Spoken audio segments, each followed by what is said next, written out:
My name is Stephen Cohen, co-president of New Light Congregation. Bob Kaplan is our other co-president. We do not have staff. We are a lay-led congregation, and October 27th put a major challenge as to how we would move forward. Is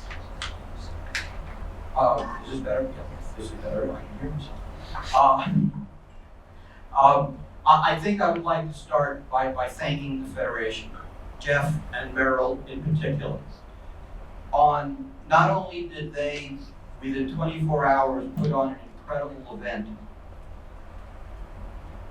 at the Soldiers and Sailors Memorial, but they are the ones who reached out to Sam, and at that point it was Ellen Serloff, at that point President of Dora Dash, and myself and Barbara, to meet with us to point the way forward. Of course, we had never considered the situation we were in, and really had no thought as to how we should proceed. And so I really think Jeff and Merrill deserve a round of applause because they've taken a leadership role in this entire tragedy that has allowed us to move forward together. Please.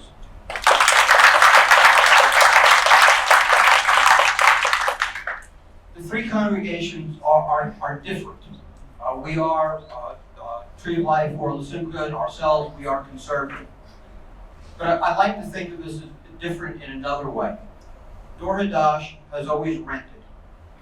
They don't have any property other than a cemetery in Homewood. We, on the other hand, and the other extreme, Tree of Life has been in the same building for many, many, many decades and have a 150-year history. Our history is roughly 120 years, but in 2016, we made the option of selling our building and also becoming a renter. Tree of Life was very generous and allowed us to move into what was their sisterhood room and turn it into our chapel. And we were very, very happy there. In fact, we were exactly 1 week short of our first year anniversary. And we're planning a major celebration to say thank you. But then things changed.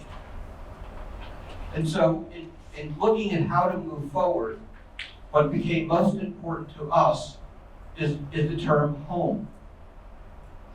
We had a home that we had been very comfortable in, but we could no longer afford.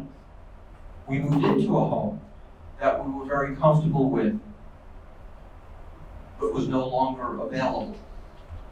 And so we reached out, and I wanted to thank Debbie Feinstein from Beth Shalom for allowing us the ability to move in to Beth Shalom and make that our home. I think Beth Shalom has been incredibly gracious, kind, and giving to ensure that our stay there, and we don't know if it's permanent or temporary, to be one of homefulness. I think the key to the last 10 months for us has been one of communication. We're dealing in many different organizations. You're hearing from around the table here, and there are others throughout the community. There are the families, there are the survivors, there are our congregants, and the congregants of the other two congregations, as well as the community agencies. Trying to find a way to move forward, to communicate, so that we could act together. What's the right word?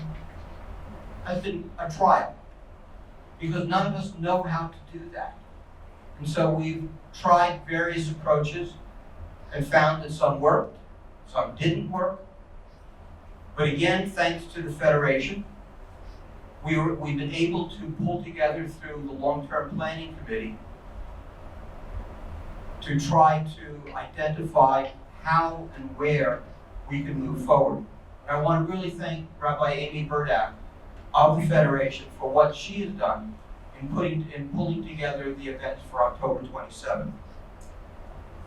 Let me talk about that. I'm really the wrong person. It really should be for that. But I will do this in her place.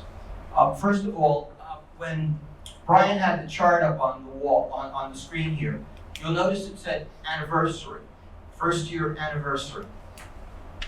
This is not an anniversary. There is nothing to celebrate. This is a victim-centered commemoration of 11 loving, wonderful souls who died in the worst anti-Semitic act in American history. We set a couple of criteria to make sure the day sets the right tone. First of all, no politics. No speeches from ambassadors from Israel, no speeches, we'll have a couple of minor ones, from local politicians. Nothing political about the day. The day is about Jewish values. And what are the two things that most speak to that? The first is in-service community activities, Tikkun Olam. And the second is Torah study. The act happened on Saturday morning. There was a Torah service that would have been held that morning. There was a parsha that would have been read. It was not. So instead, the Torah study groups will be around and about what that parsha was and what it says to us as a Jewish community. The end of the day, I should start with the beginning of the day. First event in the morning will be a private service of the three congregations meeting together at New Light, we use Healthy Chapel,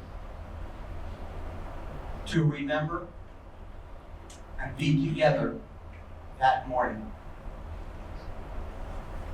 The end of the day will be a public memorial service at Soldiers and Sailors. The key part of that is going to be a video about the deceased, about the community, about everything that we stand for. It's not intended to be a long, maybe an hour, a little over that. But we intend to invite everyone here, the entire public, to come and help us commemorate that anti-Semitic act and remember the lives lost. That's the American date, if you will. It's 1 year on the solar calendar. To us as three congregations, the important date, at least to New Light, the important date is the 18th of Heshvan, which is November 16th. That will be the closing of the book of the first year. And again, it will be a private service, just as the morning service will be that day.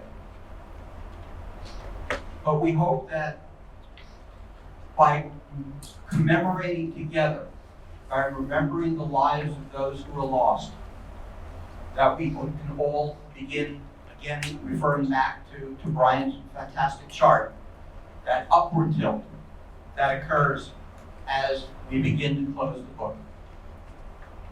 Thank you.